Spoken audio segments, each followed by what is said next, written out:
Hello guys, we're here. Not sure why the camera is blurry, but we're here. Game week 27. We're on. I'm back. Let me sort the camera out, because I don't know what's gone on there. There we go. Back in focus. We're back in the game. How are we doing, guys? How are we doing? I may maybe spluttering a little bit still, coughing. It's still there. Some of the symptoms are still there, but hopefully we can get through this. But looking forward to this one. It's going to be good. But welcome to all of you. FPL Boo Boo, see you in the chat. Armin, George, Sport Cat, FPL Seb, all the regulars back in action. Here we are, boys. So FPL Seb says, so I think the only question is who to captain. Now you're thinking Matoma or March. Who do I think is better? I'm going to go with, it really depends on March's minutes, to be honest with you, Seb. I'm not concerned. I still think he'll get both games. But he only played 75 minutes last week. Just got a feeling he's going to get some reduced minutes. He looks really good as a captaincy option this week, but I'm going to play it safe with Ivan Toney, I think.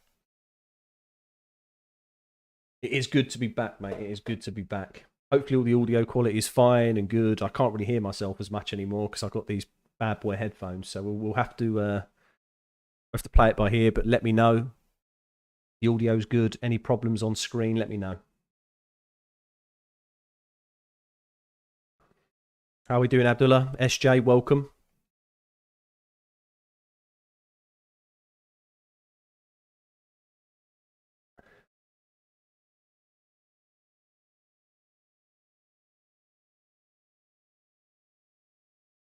Just going to do some live tinkering here. Sorry, guys. There we go. George, now, mate, I've actually planned my next few weeks. I'm a whole new person. Well, welcome to the planning club, mate. Welcome to the planning club. Booby, Martinelli, Saka, Darwin and Salah. Hard to bench one. Yeah, that's a tricky situation, mate. I would say you probably go with one of the Arsenal boys, though. I think Fulham's a more difficult game than Bournemouth, let's face it. So I think, you know, Liverpool at the moment, they are a in-form team. So... yeah, I honestly think you've got to bench either Martinelli or Saka there, and I'd probably back Saka over Martinelli. You know, Martinelli's probably got the more form, I would say, but then again, Saka's on penalties. I always have to back a penalty taker. Hoping Gakpo smashes today. Yeah, well, that's worked out to be a fantastic pick for you, Abdullah. So well done on that, mate. Armin, don't know if you remembered, but about tweeted out my wildcard draft and I used your advice and got Chilwell. Interesting. I think, you know, the interesting thing is with Chilwell is he looks to be back to full fitness. And of course, Reece James, as we know, again, is going to be looking like he's missing this week due to illness. So he's missed 3 out of the last 5 games, I think, Reece James. So I really do feel like Chilwell might be on the rise later on. And I think, you know, Potter's got Chelsea ticking a little bit. Nothing to go crazy over yet, but it seems like it's going in the right direction for them. So good luck with that pick. Sportcat, your team's really similar to mine. Yeah, I think mine's relatively template. I actually continued on with double Arsenal and went for Maddison early. That was the difference maker for me. I've already made my transfer of Sanchez to Raya because of that absolute shit show where he gets benched and dropped the week that I bring him in, which is absolutely horrendous. But yeah, I went for double Brighton defence over double Brighton attack, which didn't work out very well at all. How many players will I have for game week 28? I will have 11 players, mate. So I'll be benching March, Estepinian, and Rashford. I might be playing Kepa. We'll have to see which keeper I play. And then my transfer next week is probably going to be Erling Haaland out for Watkins. I'll do it for a couple of weeks and bring him back. FPL Seb, I'm looking for a differential captain, and you prefer captain midfielders, so that's why I'm thinking you're going to captain Matoma or March. I think it's very close between them, Seb, but I would say I lean a little bit towards Matoma just because of, at the moment, he is overperforming his XG, so his numbers are a little bit lower than March's, but he seems to be, in my opinion, a bit more nailed than March at the moment, especially because he's got that niggle. George Kent, you're doing Shaw to a Brentford defender and Odegaard to Mac 10. I think that's a pretty good move, mate. You still haven't wildcarded as well. That's really positive. Jan Aigner, welcome to the stream, bud. If Brentford score early in those games, score for Tony could be huge. Hope they don't sit back too much if Everton, Southampton go up. Yeah, I agree. I mean, both of these games, they are a little bit tricky for Brentford anyway, because their away form isn't too great. We know that. But I've just got a feeling that when you're on an unbeaten run like this, as Brentford are, there's going to be goals in these games. Like Everton and Southampton have to come out. They can't literally sit there and, just soak up the pressure. They're fighting for relegation. They have to come out and try and win these games. Armin, are you planning to field 11 for the blank? Yes, I am, mate, yes. I just have to sell Haaland if I want to do that, or one of the Brighton guys. Sportcat, you wildcarded, but still looking to make changes. Maddison in for Odegaard. I don't hate that move. I think that's okay. Playing him longer term makes sense. He's also got the doubles, whereas Odegaard doesn't. You can already get a doubling player in your team and not do that in game week 29 and save a free transfer. Maybe Badiashile in for Zinchenko, or another doubling defender that plays in game week 29. I mean, I think you've got some good options there. And like I said, all the way up until the deadline, mate, you've got free transfers. So you can tinker around a little bit. Obviously, be careful with the players you're selling, though. If you do actually want to keep them, if you've got any value tied up in them, you do lose that value if you sell them and then buy them back again. But I do like the Maddison in for Odegaard. I think he plays, but I'm going to put Maddison first bench just in case in terms of coverage. No Matoma or McAllister for me, no. So interestingly enough, like if we have a look at my my transfer history, so you can see that I did Sanchez to Raya on the 4th of March. So my wildcard was pretty much complete, right, on the 3rd of March.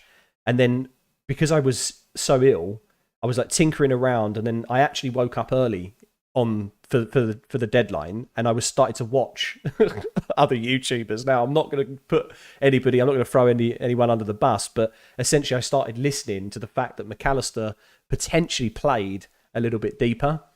So McAllister was in my starting 11. It was only until I sort of thought, okay, McAllister might not play as a number 10 as much. Maybe he is going to be a bit more of a defensive midfielder. So I moved him to March because I felt like, yeah, that'd be great. But I didn't want to play March ahead of Maddison.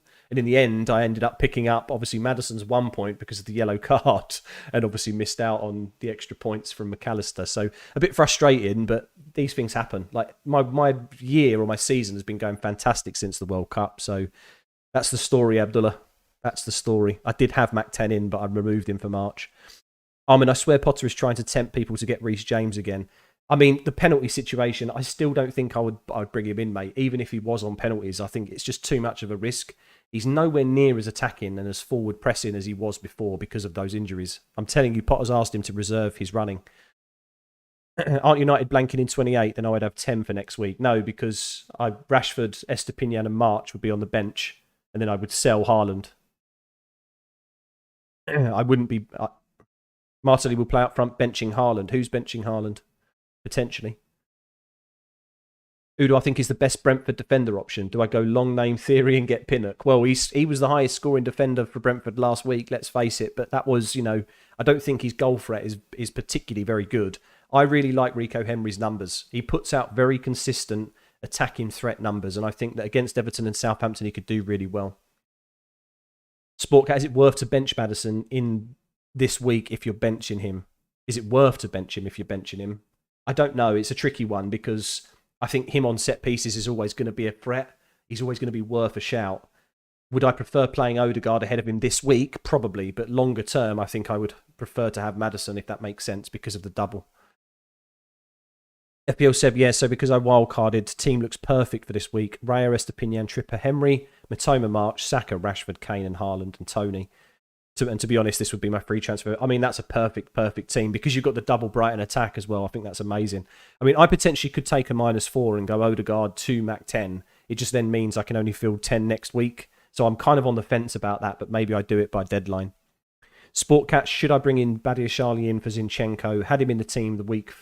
I mean, Chelsea's fixtures aren't bad, right? They're not horrendous from a defensive point of view, if I remember rightly. Let me just have a look. Their double isn't exactly fantastic, if I remember, but their fixtures are pretty good.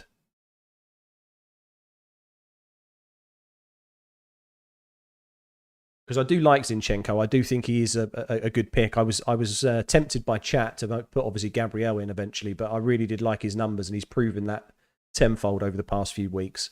I'm just going to jump over to the season ticker. Let's have a look defensively for the difficulty level. I mean, let's say that if you're looking between now and let's say game week 32, where the next kind of, massive blank will be, or say massive blank, there will be a blank game week of some sort. Chelsea are 4th on the fixture ticker in terms of fantasy football scout data. So I think their defence is somewhere you can go. They've got Leicester, Everton, Aston Villa in the next 3. Villa and Liverpool in the next 3 game weeks. I think Badiashile is a good shout. Like I said, he's not got Champions League rotation as well, so I think that's not a bad move. And was it right to have Leon Bailey in your team for game week 28? You can sell him for McAllister in game week 29. I mean, having a budget midfielder like that enables the rest of your team, I think it's really good, mate. Jan Aigner, you're tempted to captain Estepinian after Tony, but don't want to choose the wrong Brighton mid, so Tony for me as well. I just think it's the safer option. I think I would be happy having March and McAllister or March and Matoma in my team, just having them. Like owning them, I think is going to be okay in terms of, not harming the rank so much. I think Ivan Toney's definitely the safest option. So Armand thinks that Badiashile is a minutes risk. Fofana is cheaper, more engraved in the team, and has more goal threat. Potentially. I mean, now Fofana's back, I suppose that does make sense. But Badiashile is not in the Champions League squad. And Thiago Silva's obviously out for a bit, isn't he? So I don't know. I don't know who gets the nod. Would you rather bench Kane or Martinelli? Interesting. I think I would rather bench Martinelli, to be honest. I think Fulham away is a trickier fixture than Forest at home, mate. Kane's not been very explosive recently, whereas Martinelli has, but I think Kane's more consistent. Botman or White to the bench? I think White. I think White goes to the bench, to be honest. Again, Fulham away, I can see a goal there. Obviously, I've got Gabriel third bench, so I really don't trust an Arsenal clean sheet this week. Seb, your only transfer would be... Hold on, Sportcat, sorry. Armand Badiashile is in the CL squad. We've got that. For game week 27 and 28, who's better? Badiashile and Zinchenko. For 27 and 28, I mean, Arsenal have got Fulham and Crystal Palace. Fulham away, Crystal Palace at home. So I think Fulham away is tricky. Chelsea have got Leicester and Everton. So I actually think Chelsea are better in those 2 scenarios. Just mainly because of the Fulham fixture. I think Fulham will score. So your only transfer this week may be Odegaard to Maddison, but you don't think you'll have to do that. I mean, you don't have to, Seb. I just think if you're setting yourself up, you can always move to Maddison in game week 29. It's just dependent on the sequence of your transfers. You know what I mean? Like the way that I sequenced mine was that Maddison was going to be coming in for me in game week 29, but I felt like I could just avoid it by bringing him in the first place, if that makes sense on the wild card. So I kind of avoided that future transfer. But if it works out that way for you, then do that, mate.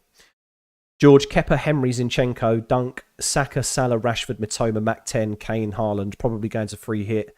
Either that or just take the red arrow. I mean, George, I think next week's going to be okay to take the red. I don't think it's going to be massive, even if you can't field 10, if I'm really honest. Is Chilwell in for Henry next week worth it? Fun's not quite an issue to bring Haaland back for me, but not sure. Henry easier to bench down the line. Yeah, I'm not too sure about that move, to be honest, Jan. I don't know. I think you've got to see out the doubles first. I'm not sure about next week. I think you've got to wait and see. You waited too late to do your wild card. Players have risen in price, and you can't do Bailey to McAllister. You go in, okay, 0.1 off. I mean, it's a bit of a shame, I suppose, because McAllister's gone up to 5.5. But I wouldn't necessarily say you waited too late, because price rises are happening all the time throughout a week. So sometimes you've got to catch them early. But maybe there's a different route for you now. SJ, you're planning on doing KDB to Jensen this week, and in game week 28, Nketiah to Watkins. Bueno to a Chelsea defender, bench boost in 29, and then go on from there, still having the wild card. I think that's the thing, right? SJ, I had an issue with obviously being able to navigate these weeks with just free transfers. So if you can do it with free transfers, absolutely perfect. You're in a really strong position. I imagine then your wild card around 30, something like that, right? 9 playing players in game week 28 with 2 blanking if everybody plays. I mean, maybe it's a little bit difficult, but I think, like I just said to someone else there, I just think you just take the red arrow. Armand captaincy is really split. So are there really any huge rank swings with captaining the wrong Brighton midfielder or Tony? I wouldn't necessarily say there's going to be massive swings. The ownership is going to be pretty spread, and this is why I'm saying I'm I think I might end up taking a -4 from Odegaard to another Brighton mid, just because I think owning them will be enough. But maybe I'm wrong. Is Ben Mee a more goal threat than Henry? I would say yes, he is more of a goal threat, but I think Henry gives you an all-round attacking threat, so he's got the assist potential. Some of the crosses he was putting in against Fulham were unreal, mate, to be honest. You know, it was just that they defended them pretty well, and also he got in the box quite a few times and had attempts on goal. Henry just, I think there's one that sticks out in my mind the most. He had a header and he just sort of headed it down to Leno's hands, really. It wasn't very powerful. But I'm really excited about owning him for this double. If you can go for Bailey to McAllister in game week 29, you have to have Badiashile or someone cheaper in your squad. Then I think if that's the case, if you need to save, or if you're worried about funds that much, because Mac 10 could go up again, don't forget. If he does really well this week, I know they're blanking next week, but he could go up again because that's what casual players do. They force the issue with price rises. So maybe try and get at least 0.3 million in the bank, for yourself. FPL will be only transfer suggestions for the number one in the mini league. Mitro to Tony equals done. 2 free transfers. Well, mate, to be honest, I think Mitro to Tony is a fantastic transfer, especially if you're going to put the armband on him. Do you realistically need the second free transfer? I think that's what you've got to look at, Boo Boo, really, is just do you need to use it, or can you roll it into game week 28 and give yourself a really strong, situation where you might be able to field 11 players? Jan Aigner leaving third Brighton open might not be the worst for you. You can still hop on the right one in future weeks and gain more info. That is true. But then it's so close between Mac 10 and Matoma anyway. Is it really that they're exactly the same price? Is it really that painful to kind of get the wrong one? Like, they're still going to be providing threat, but you'd say Kepa to Sanchez with a second transfer. Interesting. Just throw him under the bus completely, yeah. So George, you're still in the cup, and it's the last 4,000 now or something. Well done, mate. Well played. Hopefully the luck continues. I think the only cup I'm in now is in Andy's mini league. The Let's Talk FPL. I think I'm because I think there's a cup, isn't there, for all the mini leagues as well. I think that's the only one I'm in. Daniel, hi mate. Just seen Reece James is out. Not sure what to do. Yeah, he's out with sickness, I believe. Another Daniel as well in the chat. Hello, should I sell Sanchez to Raya and Henry to Estepinian, or just Sanchez to Steele? I think a couple of options really. Sanchez to Raya means it's a longer term move because we're pretty confident that Raya is going to be the number one for Brentford consistently, right, between now and the end of the season. Sanchez to Steele is very short term. We know that Steele's probably going to be first choice over this double game week, but post international break, who knows? Sanchez might come in on game week 29. So it depends on what your strategy is. Like, are you happy to bring in Steele now and then take him out again later? I don't personally like 2 moves for goalkeepers. I would prefer to just go straight to Raya. Henry to Estepinian, I'm not sure. I actually think Henry's fine to keep. I do think Brighton have the better fixtures defensively, but I think you can keep Henry if I'm honest. This week you're selling De Bruyne to Matova. Is that a mistake? I don't think so. I think Crystal Palace away, okay, I could see some goals in there definitely for Haaland, for De Bruyne, for everybody. But honestly, I'm not convinced that he's a must-own, especially as his minutes seem to be getting reduced. He seems to be getting substituted, 70-plus minutes. So I think you're bringing out somebody that's got a reasonable fixture for somebody that's got a double. So I feel like that's okay, mate. You've got Tarky and Rico Lewis on the bench. Well, I don't think Tarkovsky's a play here. I mean, I recommended Ben Chilwell. If you want to keep the Chelsea defence going, then I don't think he's a bad shout. I think he could be a bit of a differential for you later down the line. I'm not too sure how much risk you want to take, though, because obviously Chelsea have got further in the Champions League. There is every potential that something goes wrong with that. I mean, I think consistently what you could do over the next, I suppose you could do James to a Brentford defender, or you could do James to a Brighton defender if you've got the slots available, Daniel. Yeah, Nagel, when you think we can make more exciting moves again, most seem fairly obvious next couple of game weeks. To be honest, I think the issue this season, mate, is because so many teams that were expected to progress in the FA Cup haven't progressed in the FA Cup. It's made these weeks really easy to navigate. Like, normally the back end of the season is when the longer term, or let's say the more engaged managers catch up or get more ground on the more casual players, because a lot of people have very template teams. So when they're not really paying attention to their teams, the FA Cup fixtures have a knock-on effect to that, right? The bigger clubs, for example, if you've got triple Arsenal, triple City, triple United, and all the teams you expect to go through in the Cup, the problem is because they aren't progressing, like you say, it's making it really easy. So there is no exciting moves at the moment. It's really quite boring, to be honest. And I hate saying that as someone who creates content, but I do feel like it's really obvious. It's like there's not much reason to kind of, watch, oh, what's this person doing or what's that person doing? We're all doing the same thing. George, is it bad I was considering Captain Dunk earlier this week? Maybe. I wouldn't recommend. I think there's some good attacking options this week, George, so I would say no on that one. You see Fulham scoring. I also see Fulham scoring, sir, which is why I've got Gabriel as my last bench option, mate. How are we doing, Latio? Would you do Martinelli to Matoma, considering I will only have 10 players in game week 28 and 11 with Martinelli? I mean, Martinelli's got Crystal Palace at home next week, so I'm not sure. This is the debate I'm having with myself as well, to be honest, Latio. Like, I can move Odegaard on to Matoma or McAllister, and then I'd only have 10 playing players such as yourself next week. And I think I might be okay with that because don't forget, you get Matoma's double in 29, whereas Arsenal have only got a single game week where they're playing... Oh, no, they've got a double, haven't they, as well? No, they are a single game week. They're only playing Leeds.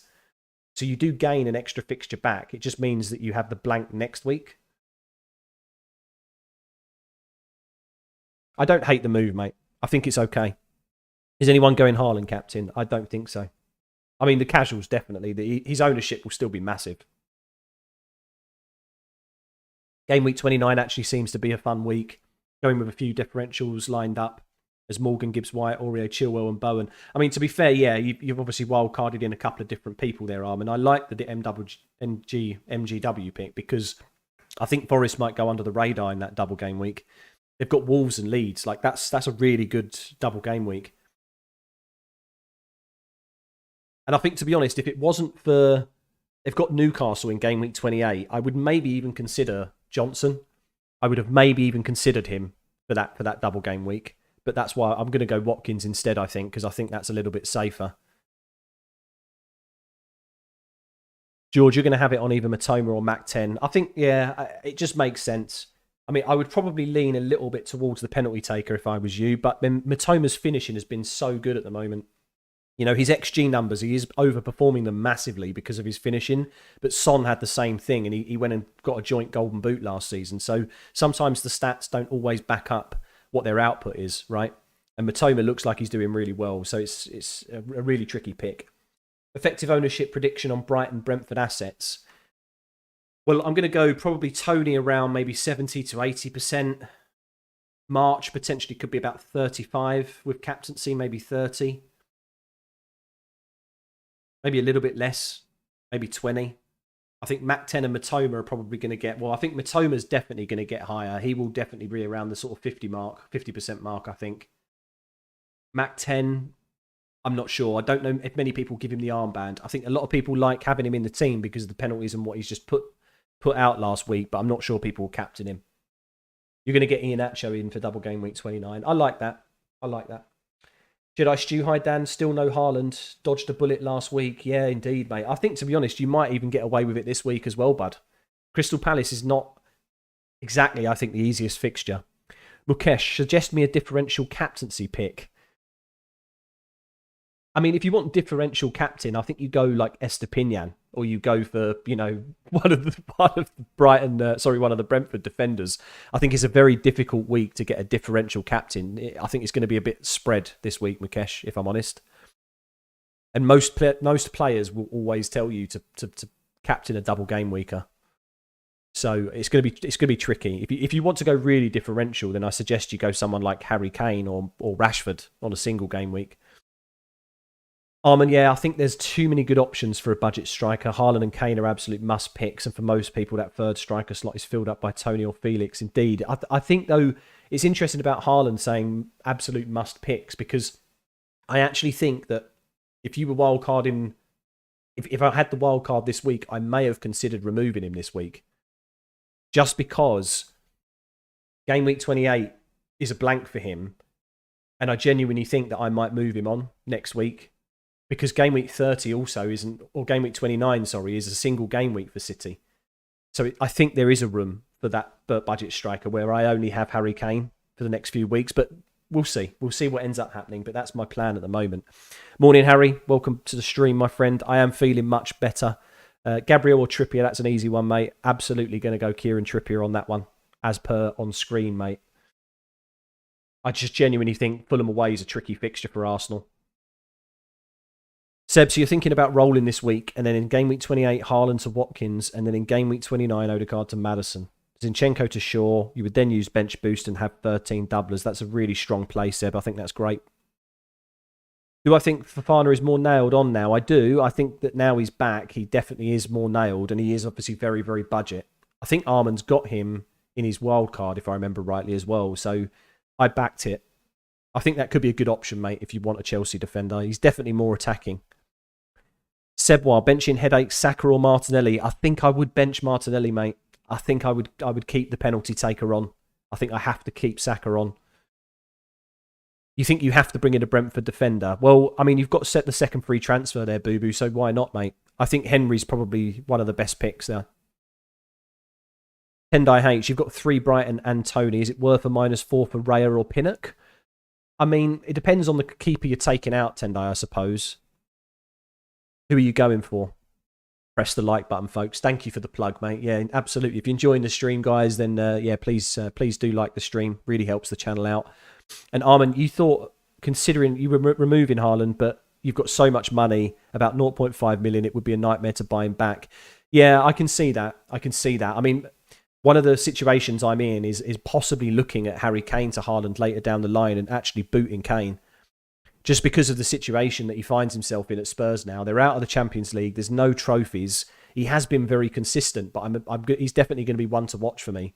Like, there's no way I'm going to sell him ahead of Forest at home, right? And obviously there's a couple of good fixtures coming up. But I think when you get to around about game week 30, 31, it might be a little bit tricky to hold on to Kane. So that's my route back to Haaland if I do go that route, I think.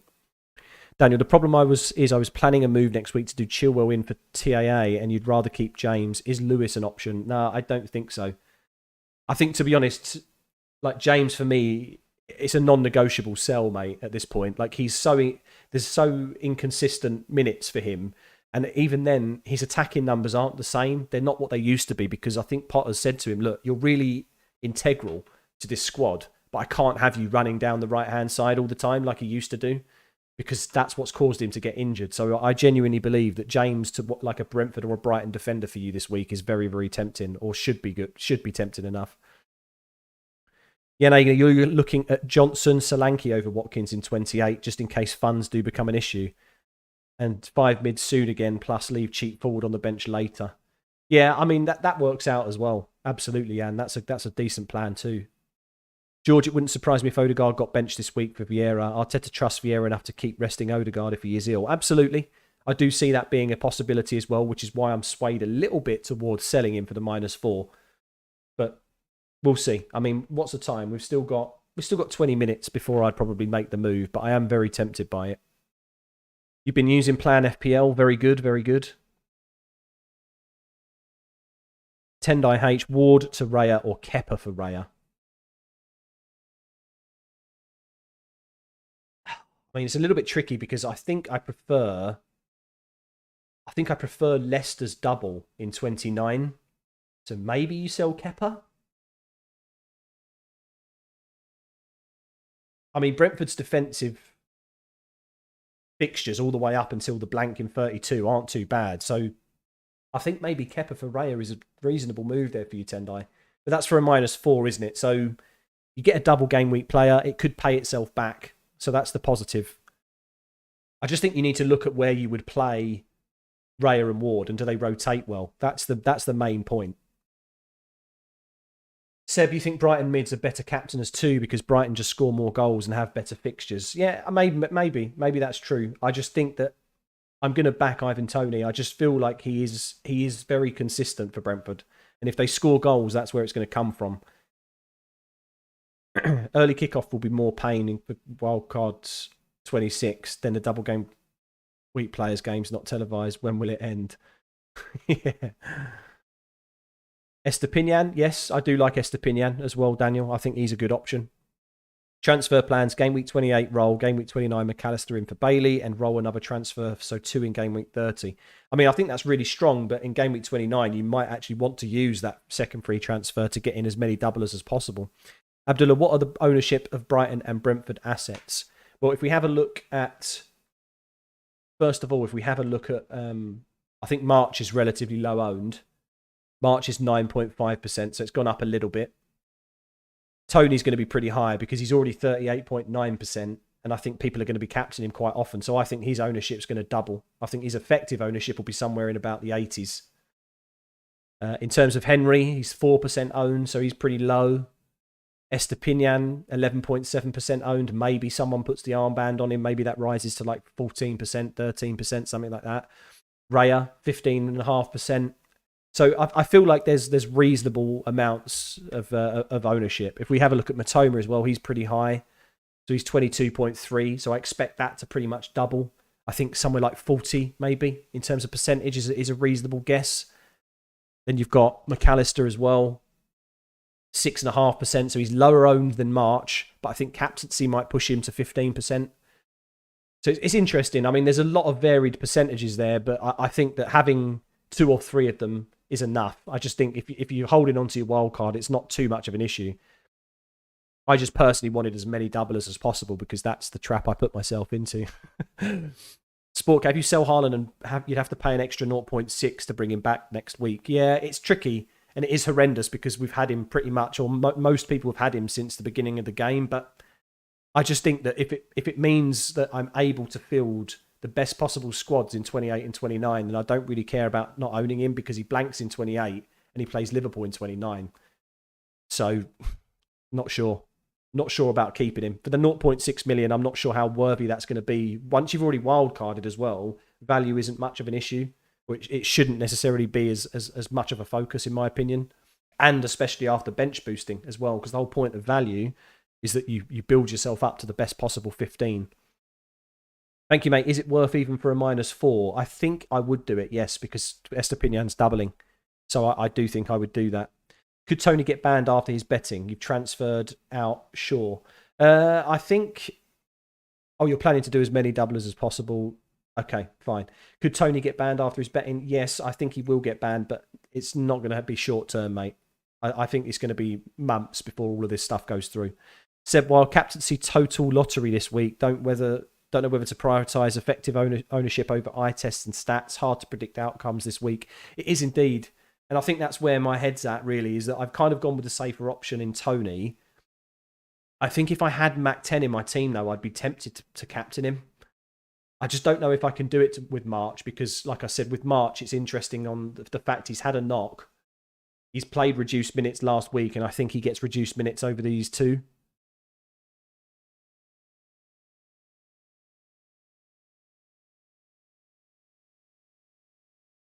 Took a -4 to bring Felix in and hasn't done anything in 3 weeks. And he's probably going to go ahead and score versus Leicester today now you sold him. Maybe. I mean, that's usually the way with FPL, right? Happened with you with Martinelli. George, thinking either free hit or take the arrow next week. Bench boost 29 and wildcard 30. I think free hit might be better to be saved in 32 or 34, if I'm honest. But we'll see. It depends on how set up you are for the bench boost 29 and you know how you can navigate through both 28 and 29. If you can't do it, then a free hit in 28 kind of makes sense to me. Tendai, yeah, I agree. Probably better for me to take out Tarkovsky and bring in Pinnock. Then you have Trippier, Estepinian and Pinnock as a back three, which I think is a very strong back three. It's pretty much exactly the same as mine, except you have Pinnock over my Henry. Tendai, you not got super chat, mate, wanted to donate. No, that's very kind of you. I do have a buy me a coffee link in my description. I'm not monetized, so there are no super chats, my friend, but I do appreciate the support. But please, you don't feel like you have to donate, my friend. Just for now, I'm just happy doing this as a hobby, so all good, my friend. Sportcat, start Badia, Charlie, Botman or Maddison. I think I would probably start Botman. Wolves at home is a very good fixture, but then his upside is a lot lower. So Maddison is probably the one that you know, Botman's a 6-pointer max. Let's put it that way. Maddison potentially has the points to go. Sorry, has the potential to maybe go 10 points plus. FPL Seb, I think today is Haaland's day. He will score a hat-trick to celebrate his last hat-trick against Palace and also get 30 goals. I mean, it's a very, very true possibility, my friend. Very true, but who knows? It's a good point, actually, about Palace, you know, because I'm looking at the fixtures again. I'm just thinking Palace might get run ragged today. Well, against City. And then they've got another game only a few days later against Brighton, that are going to 100% run them ragged as well. So maybe a captaincy on Brighton, like you say, Seb, is the right move. I'm very tempted. Bench boost 29, you'd have 11 doublers. Just might only have about 9 players next week. I mean, 11 doublers on 29? I mean, it's still probably worth the bench boost because I still think that it's good enough even for the single fixtures, right? Like if you've got Arsenal assets, Leeds is a good fixture to bench boost players on, in my opinion. So, tricky. I'm sure you'll do well though, George, mate. Holding on to the wild card has definitely been, with hindsight, has been the better option. So Sportcat, as of now, you'll have 12 doubling players in game week 29 and bench boosting. Is it worth it? As I just said there, mate, I do think it is, even with the single game weekers. I don't see another option. I don't see another big double game week where it's going to be worthy. Tendai, you still have João Felix too. Yeah, I think he was a sound pick. I really do. I think that, the eye test definitely was there for him. It's just Chelsea just haven't really kicked on properly yet. So you would have Saka and Zinchenko for Arsenal, yeah. So I think against Leeds, those 2 players aren't bad to bench boost, right? I think that as far as single game weeks go, both of them could really, really haul. Like you could be getting 20 points between those 2 players alone. And I think this is why bench boost 29 has been so positive or been so kind of pushed by content creators and by the community, because generally it's very hard to find another week to do it.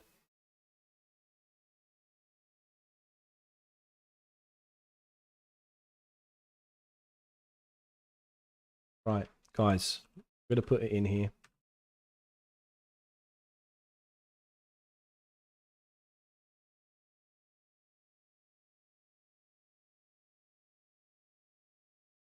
We've put it in there now, so it's official.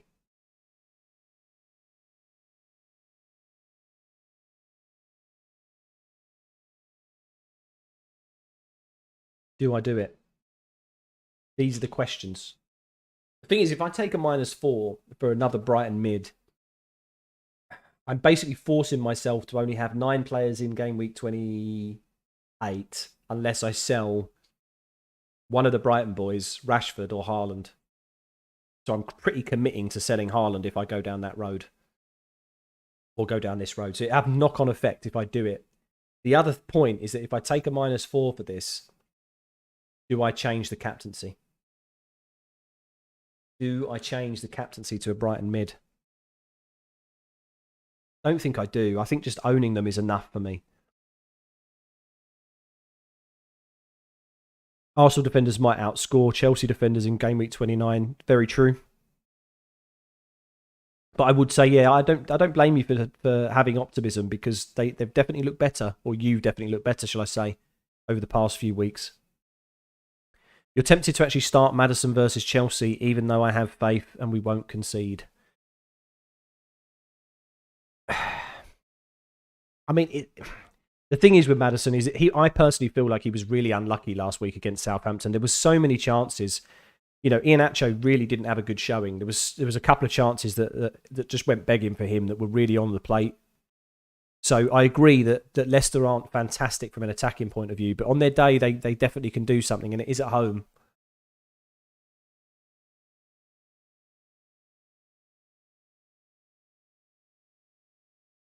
I mean, there's a situation here where I start Maddison ahead of Odegaard. Because I've chosen to go for Maddison over the second Brighton attacker. So maybe this just makes the most sense for me.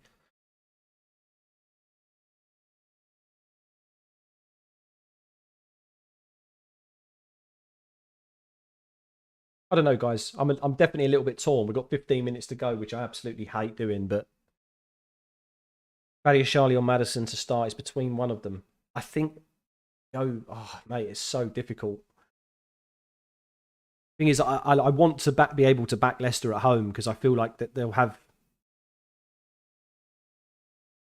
something to show up to today because they've got to get out of this relegation fight.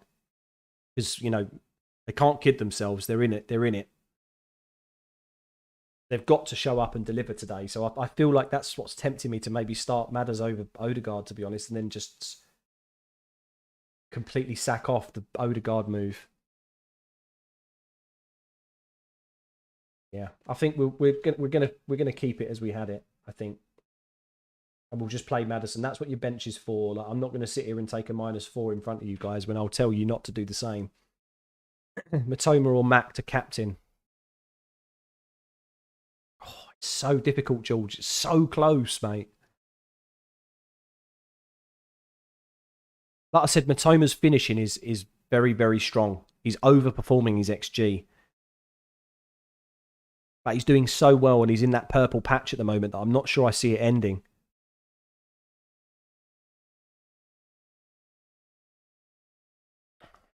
And then McAllister on penalties. Look, I mean, it's a really close call, George. You want me to flip a coin for you again, mate? It worked out last time. Although I don't have I do have my wallet here. Madders could pay off.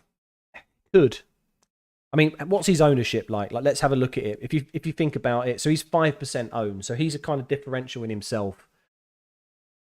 Odegaard's 33.6% owned. The issue I've got is, I mentioned it in my team selection. He operates in the area that Palhinha operates in, basically, and they're missing Palhinha. And this is the problem. I just feel like this is the week. Like, if you have a look at his scores in recent weeks, so 2-8, 3-8, 2-2-2, like, look at everything post-World Cup here, where it was 16, 11, and 13. Like, these points here, I feel like we're going to get a resurgence again from him this week, and maybe get something in the region of a 11-pointer. So is Madders going to do the same? And then the question mark again is over the fact that he's flagged at 75%. So does he actually get the start? It's a really tricky one, Tendai, mate. I'm not going to lie. But ultimately, this is why I'm saying I've got a bench cover to cover this. If there is somebody flagged, then I can just bring someone in that's 100% nailed. You're not sure about starting Kepa, so you don't massively care about conceding. Well, yeah, I guess that makes sense. But Badiashile, I mean, he doesn't provide, in my opinion, enough upside. Same for Botman. Like, they're very similar players in the sense that I just feel like they're a 6-pointer. You've been going back and forth for the past 20 mins. You have it on Matoma right now. We can flip a coin for it if you want. Well, George, it's up to you, mate. I can do it for you, but we're definitely all about the coin flips on this this channel, mate.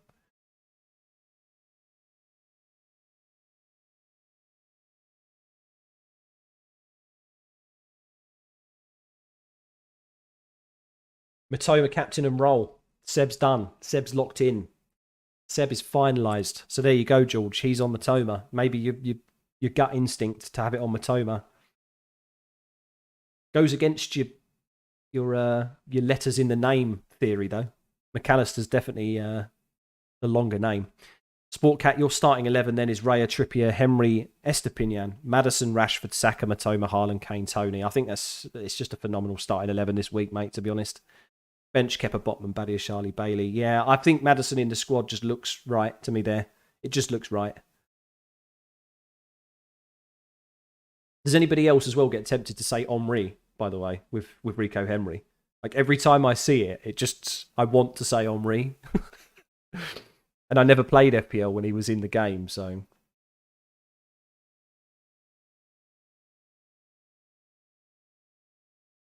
If it was even a thing back then. I don't know. I don't know how many seasons it's been going.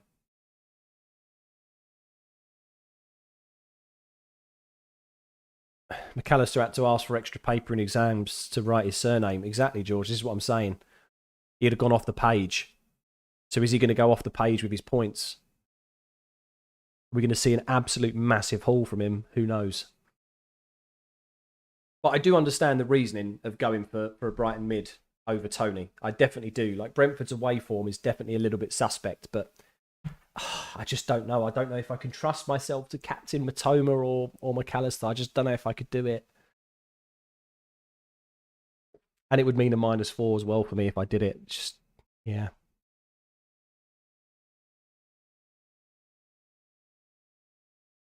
But their numbers are really good at the end of the day. And most of my plays across this season have been based on data and numbers, so I can't argue with it really. Keeping it on Matoma. Good lad. Good lad. I think I'd do the same. Like, Mac 10 on penalties is definitely a temptation, but let's face it, we've seen a very, very big reduction in penalties this season. Chat Stock Football, welcome to the chat, my friend. George, they know I like long names, so it's reverse psychology now. That's it. You've got to play this game. You've got to play this game to win, mate. It's all about getting ahead of the curve.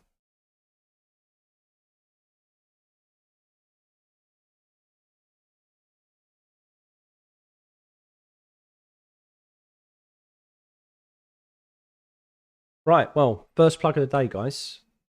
Please do consider subscribing to the channel if you haven't already. Would very much appreciate the support. We're well on our way to 700 subs. Didn't quite make it by the end of February, unfortunately, but obviously my content dropped off for a bit because of COVID, right? So you took a -4 to do Haaland and Tarkowski to Tony and Estepinian, Matoma captain, and then Latio's asking Matoma or McAllister. Well, there's a couple of people in the chat, guys, that are on Matoma captain, so I'm going to back Matoma. I think I'm going to agree with them.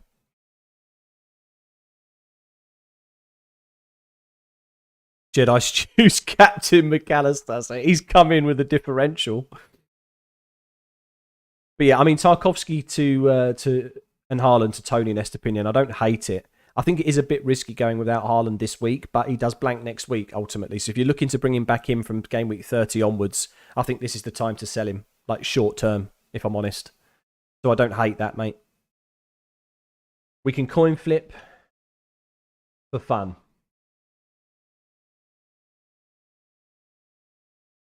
We're getting the magical 10p out, mate. We're getting the magical 10p out. Coin has been flipped. What was it? Heads Matoma, tails for Mac 10. Tails.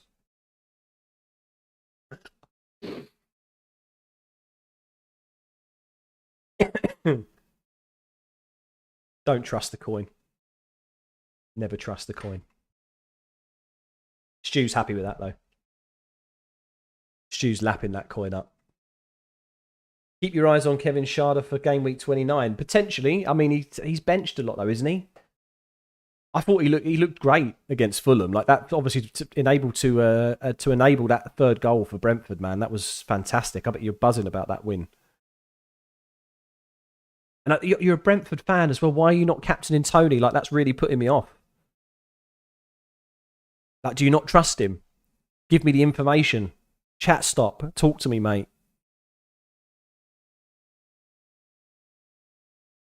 George Kent better be the same 10p as Grealish Mahrez. It was, mate. It's the same 10p.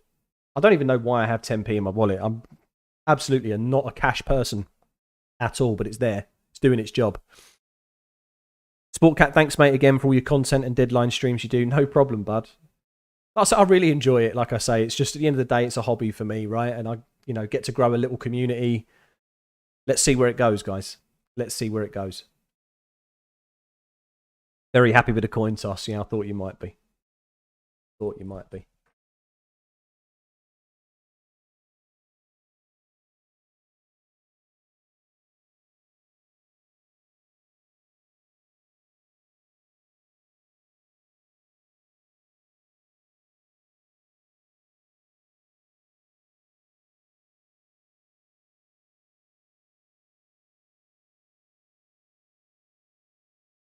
So we're at 640 subs now, guys. It's pretty heavy. I'm happy with that. Like, we're well on our way to 700, but if we can reach that by the end of March, then I'll be absolutely buzzing.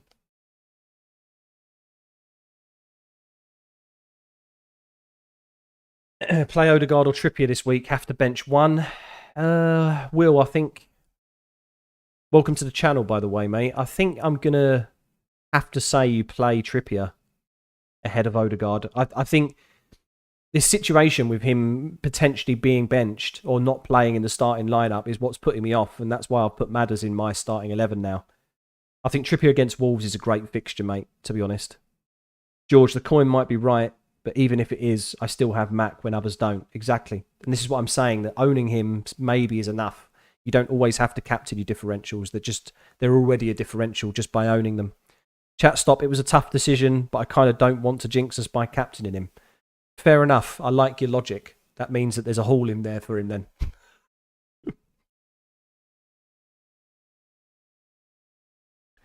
How many subs are you aiming? What are ubs?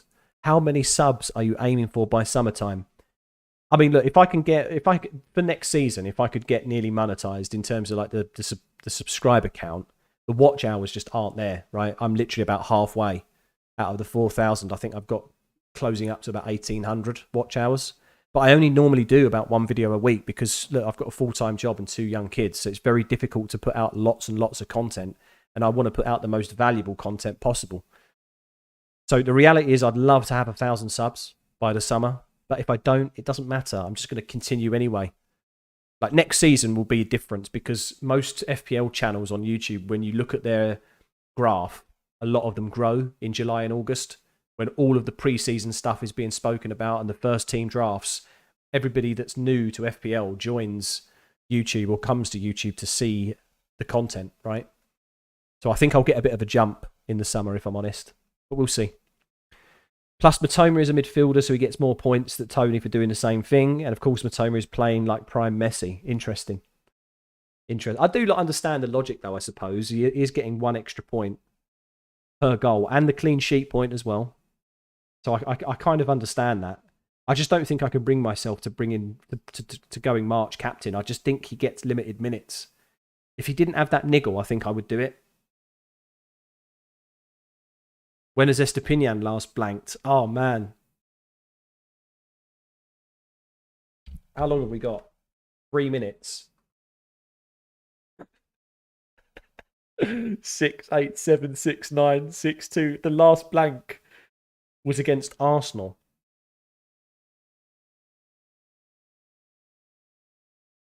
In game week 18.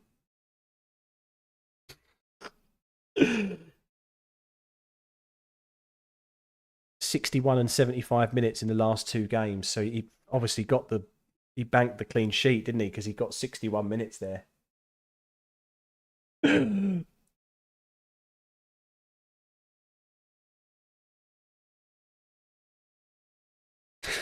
Just trying it on. I'm just trying it on.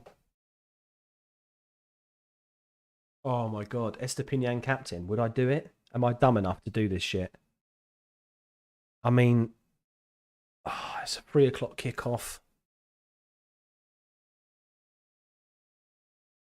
against Leeds. You're captain in Rashford. Interesting. Oh, Syed, mate. You going in. I've got to captain a doubler. I can't do it. I can't captain a single game week. Do it. Shall I do it? Shall I captain Estepinian? The problem is, though, guys, like this could absolutely smash me. I feel like I need to 1 minute decide quick, lad. Yeah, man. I can't do it. I'm literally completely pussied out of that. You know, if I was like ranked 250k still, I might be a bit more tempted to do it because I'd want to try and push for top 100, but I can't. I've got to play it a little bit safer. Now I've just taken a 30k red arrow. I want to try and achieve 50k if I can. Nah, it's going to be Tony. It's going to be Tony. I can't do it. The temptation was there though, boys. I'm not going to lie. Yeah, Nagler completely threw that one in there. So George, you've just counted your doublers for game week 29. You have 10, but 2 weeks worth of transfers. So you could play it smart and get 12 doublers and also 2 Arsenal assets. Yeah, I don't hate that. That's only 14 players though. So you're missing a player somewhere. Are we locked? Are we locked? And we're locked. We are locked. Deadline. It's a really boring move, to be honest, in the end. Just Sanchez to Raya. Like, it should have been a roll anyway, to be honest. What an absolute troll De Zerbi's been to me.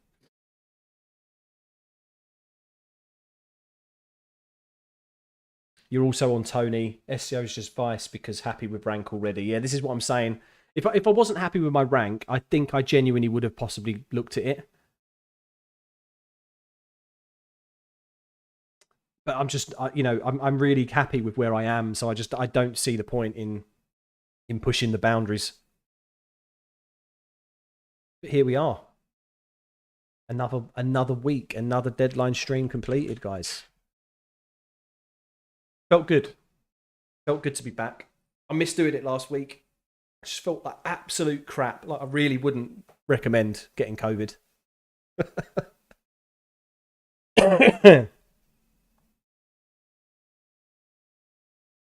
Just had a look at Focal's tweet as well. He's gone for it. He's gone for March captain. And he's bench boosted. What a guy. Top draw. Mitoma brace, March assist and goal. An Estepinian clean sheet and assist coming. That'd be nice. Would be nice. But obviously there's a lot more chances, right, with the double coming anyway.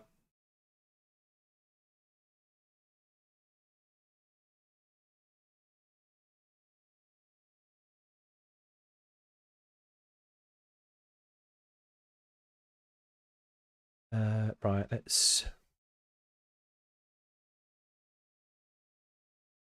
tweet out the team, guys. Bear with me. How much money do I have in the bank? 1.3.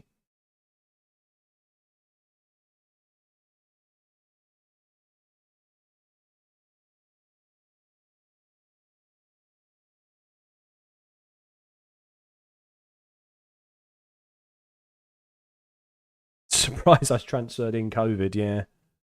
Mate, what a killer.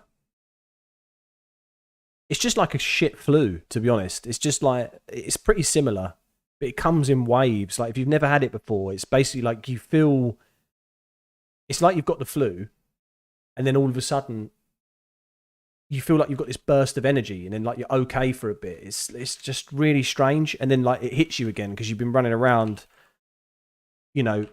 doing the normal shit in life, and then you're like, oh, actually, shouldn't have done that. Just absolutely rubbish. Right, 107k rank, Captain Tony, Sanchez to Raya, game week 27 locked.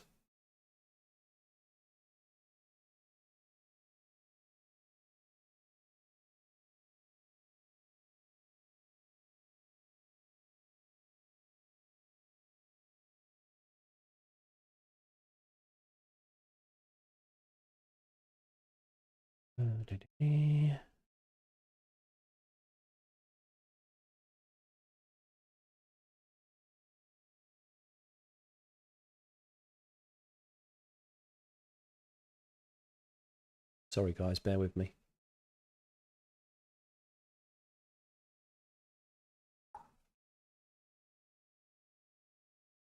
Boom. We're tweeted. Coronavirus makes sense for the long name, though. Yeah, if only I could have captained it. I had it once, but no symptoms. Interesting. I mean, lucky you, mate, to be honest, because, yeah, I don't know. I just, the cough is still lingering for me now. And maybe you can hear that I'm a bit nasally still. Like I say, it's a different version of flu. That's all it really is.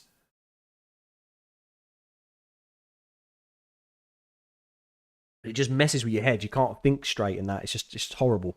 Absolutely horrible. Abdullah, hoping for a good game week. Me too, mate. Me too. I need to recover a little bit after last week's shenanigans, mate. Wasn't ideal at all. 37k drop. It'll be interesting because it's the effective ownership. That's what I want to look at. I want to see how much damage these Brighton boys end up doing to me. Because I only own one of them.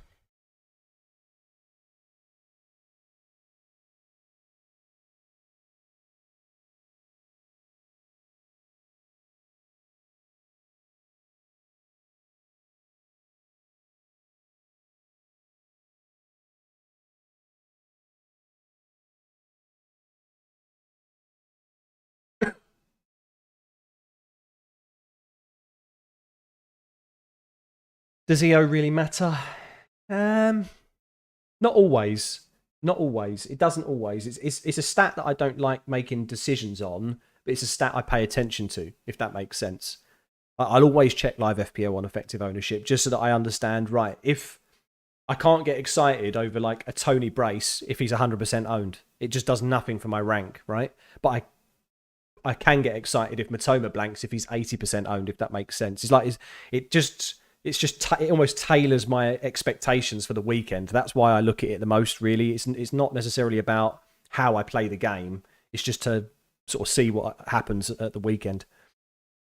George, you think Liverpool can do damage to me too? Yeah, very true. That's very true. I think Salah and Gakpo and Darwin, absolutely. Even Trent, to some degree, could definitely do some damage. I'm just hoping for a 14 second goal from Bournemouth. That'd be nice. FPL said this is finally the game week when I score 100 plus points. Potentially, I feel for you. It could definitely get there. I think game week 29 is probably the most obvious for a 100 club if you bench boost though. But yeah, it's yeah,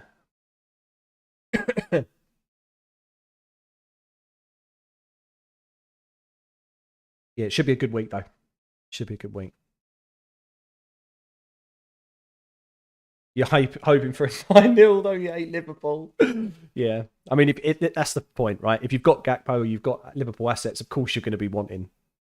Of course, you're going to be wanting a 9-0.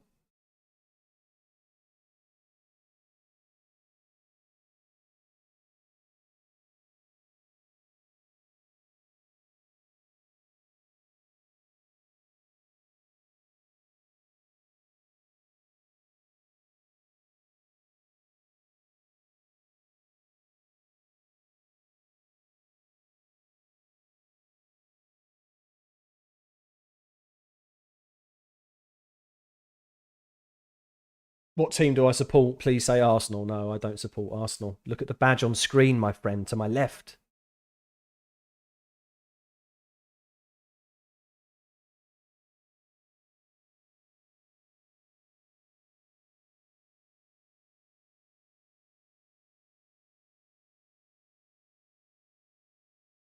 Certainly am, Abdullah. Certainly am. You can throw the 7-0 jokes at me if you want. My armour is made of steel, mate. I don't rise to that crap. We're still better than Liverpool.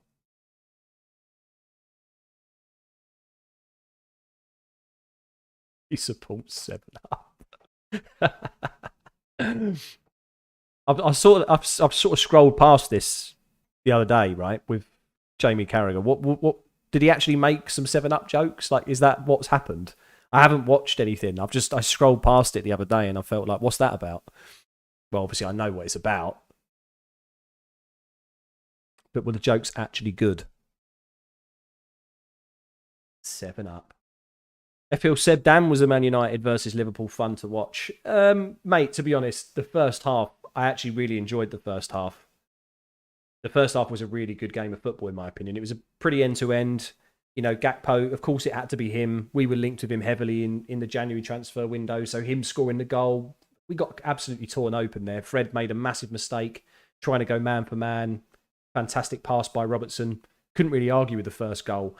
It's the 2-0 on the 46th minute that really stung. It's like you literally come out of on the second half and then you concede another goal and it just spiraled out of control.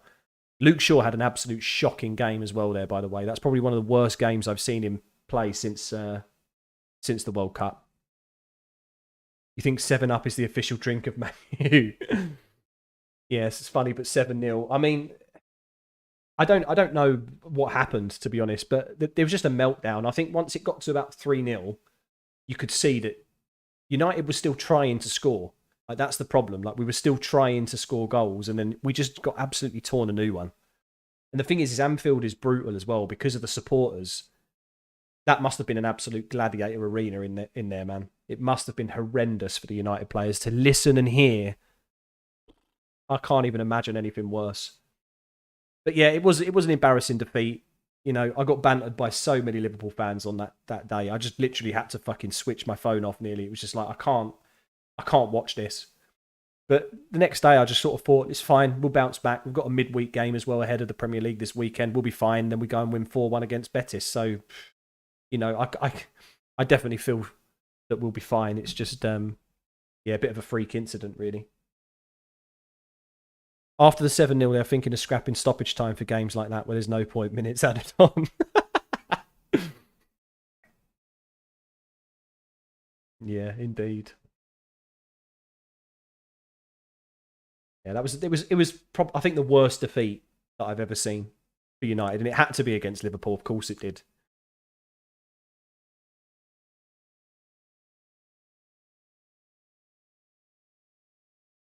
I think what I can take away though from for United is that we didn't really rely on him as much against Betis, I must admit. But I said in my team selection video that I feel like Rashford's definitely going to be one to watch, just because we rely on him so much at the moment. We rely on him way too much, in my opinion, and it can start weighing heavy on your shoulders. Like, I know that the guy is focused, and his celebration is all about, you know, like maintaining this mental strength and obviously everything else. Look, I get that, but United are a massive club, and like if you're going to be relied on to scoring goals all the time, and our results start slipping, I think there could be a problem holding on to him from an FPL point of view. It's something that I've just thought about that maybe in a few weeks' time I'll look at, but for the moment, I think he's still the man in form.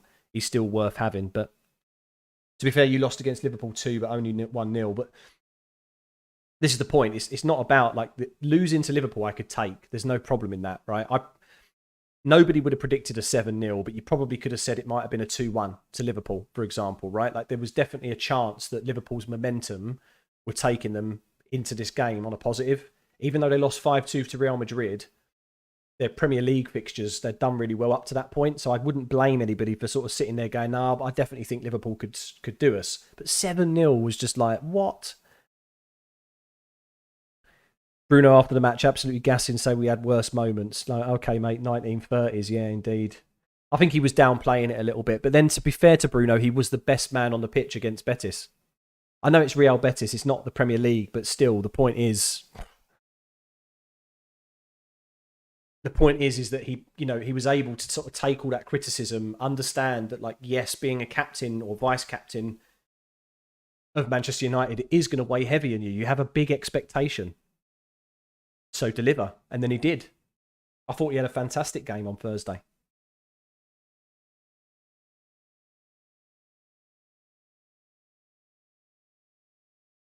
So I'm not worried, really. It's a shame that it was Liverpool. That's all I'll say. Just of all of the clubs that could have done it.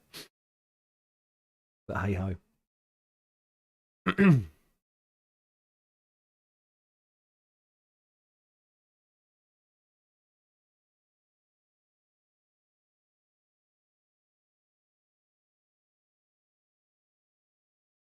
We're lucky that we have Southampton and not a top 8 side. Yeah, the fixture's fallen pretty well for us. I mean, being in Europe obviously has its upsides and downsides. At the end of the day, it's, you know, extra fixtures to navigate. We've got the squad for it, though, to be honest, so I can't really sit here and complain. But Rashi was taken off early anyway. So I think Syed said he captained him, or you said, sorry, you captained him. So, I mean, I see the reasoning. I see the reasoning because I think he could definitely go and smash it this weekend. What do you think about Southampton under new management, though? Do you think they're going to survive? Like, are they going to have a resurgence at the back end of this season? I'll tell you what, should we do a prediction on the bottom 3?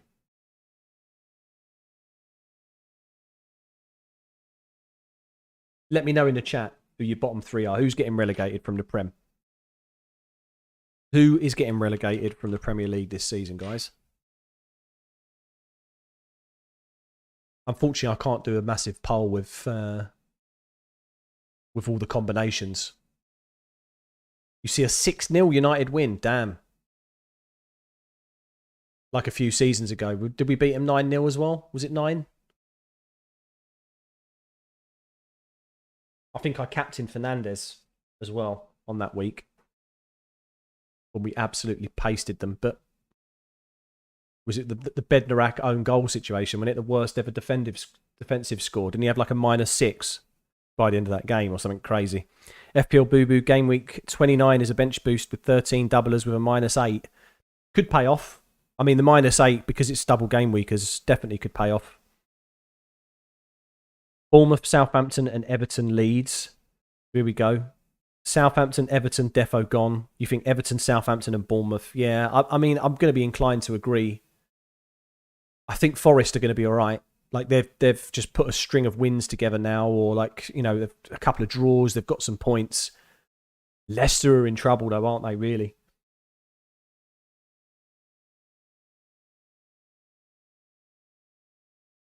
Just the thing is, I just think it's so close. Like West Ham, I think are going to be okay, and same for Leicester because they have the quality, I think, in their squads to be able to survive.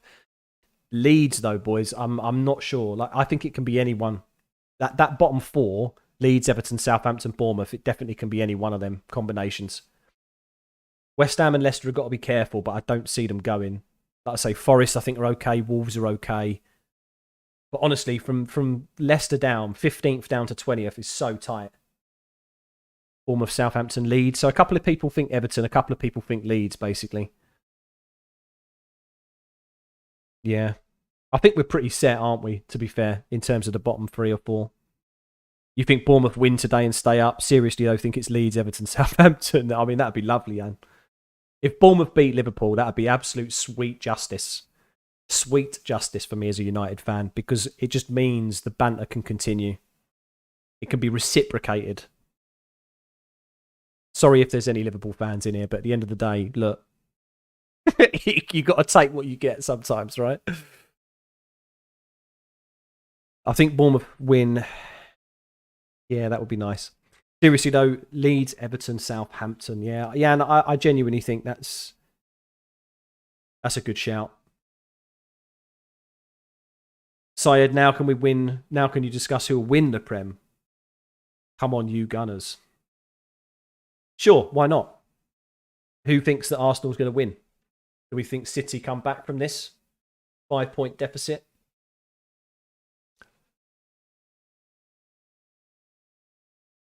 If I'm honest,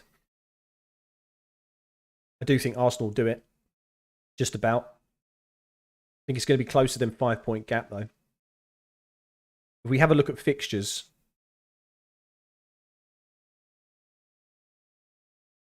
Arsenal and City have got to play each other yet, though. That's the thing. Game week 33, that might be a change.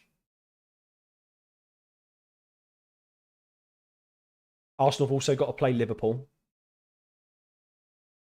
I mean, City have also got to play Liverpool actually in 29. So I think Liverpool could be the difference makers. Jan thinks City will be topped by game week 34. Interesting. So you think Arsenal might lose to City and then lose to Liverpool potentially, and that's where they drop the points. FPL Seb says Man City easy. It's going to be close, man. You can't say easy for sure. Who's going to make it into 4th? Spurs, Liverpool, or Newcastle?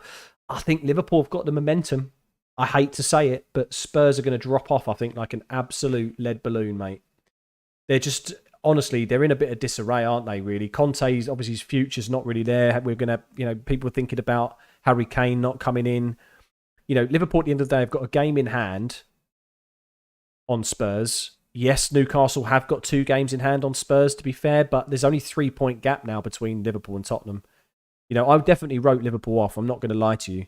The past 4 or 5 results have been very, very strong for them. So I think Liverpool make it, if I'm honest.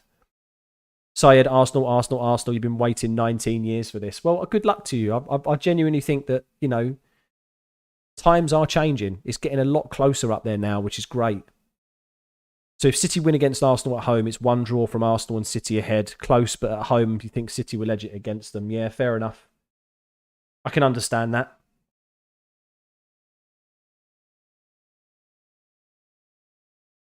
Do you think that Europe might play a little bit of kind of in City's favour as well in terms of momentum? Because I'm not sure how far Arsenal... It's really between, I think, in terms of Europa, I think Arsenal and United have obviously got a very good shout of getting the trophy. So it might depend on fixtures as well, of course. Conte clapping back at Richarlison was pure gold. Yeah, indeed. I did watch that interview. It's quite funny, really. But at the end of the day, Conte doesn't really care long term. He's just not bothered, right? We know that because he's turned around and basically said my future is in doubt here. So he doesn't. I don't think Tottenham are going to have the right level of momentum and direction between now and the end of the season to get them into the top 4. They might finish 5th. I would love to see Newcastle get into Europe, though, to be honest, just to have something different. That being said, Brighton or Brentford, like, do not write them off. Like, honestly, they're doing so well at the moment. Like, if Brighton could easily sneak in there, they've only played 23 fixtures, guys. You know, so we could see Brighton end up like 5th. Wouldn't necessarily go top 4, but they're definitely a team to watch.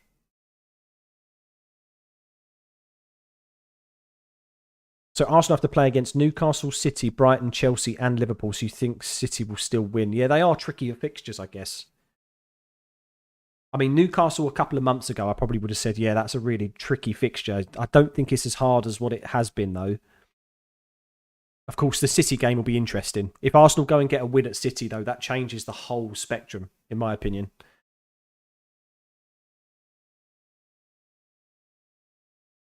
But it's a 2-horse race now, I think. You know, United have missed the boat. We've missed our chance. Like, you know, that draw against Leeds and obviously the loss to Liverpool.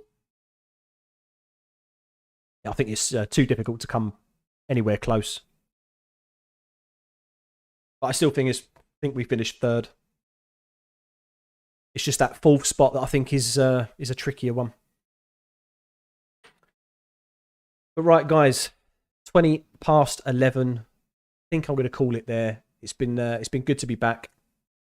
Obviously, yeah, sorry for the lack of content before, guys. Obviously, having COVID is just never really going to be a positive thing, right? I just could not make content. I was just coughing all day long. But many good wishes and good luck to all of you this game week, guys. Good luck for those captainers of Matoma, McAllister, all the Brighton boys, even Solly March if you went for him as well. This is going to be an interesting game week, right? There's lots to go right. There's lots to go wrong. So good luck to you all. Thank you very much for tuning in. Of course, I will be back with another video 100% next week. I'm staying away with work for a couple of nights, so I'm not sure when that video will come, but yes, it will be around next week. I will be doing another stream, of course, next week. But yeah, as I say, great stream. Really happy to be back. Absolutely thoroughly enjoyed it. Yeah, it's been a fun one, guys. So thank you very much for tuning in, as always. And I will see you in the next video, guys. Damn, wait 8 minutes for City team announcement. I'm going to go, mate, just because I normally do stick around for a little bit longer, but kids and missus are awake now, so I'm going to go and spend time with them, mate. But usually I would stick around for a bit longer, but I'm going to call it a day now. So thank you very much. Good luck, everybody. Take care. All the best. See you in the next one.